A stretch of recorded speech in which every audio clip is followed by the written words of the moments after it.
Ito talagang pinakamahirap sa may mga babae 'pag dinadalaw. Hindi maimpinta ang mukha dahil sa sobrang sakit. Yung iba nga hindi na kumakain pero ako, kain pa rin ang kain kahit sobrang sakit na.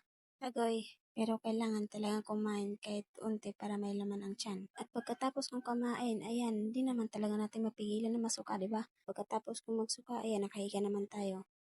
Kasama ko pala kapatid ko, hinayaan ko lang manood ng Cocomelon. At habang ako ay naghaplos-haplos ng aking tiyan kasi sobrang sakit talaga.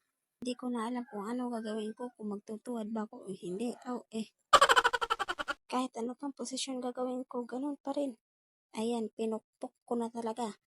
Pero hindi naman ganun kalakas ang pagpukpok ko eh. Grabe naman. Lahat naman siguro tayong mga babae nakaranas nito. Kaya kayo mga lalaki, intindihin nyo naman yung mga partner nyo ay para naman kayong others. Pag nararamdaman nyo na may nakakaiba sa mga partner nyo, bilhan nyo ng Jollibee. At lambing-lambingin nyo, sinasabi ko sa inyo. Okay. So hanggang dito na lang muna kasi sobrang sakit pa talaga ng puson ko. Salamat sa panonood. Bye-bye!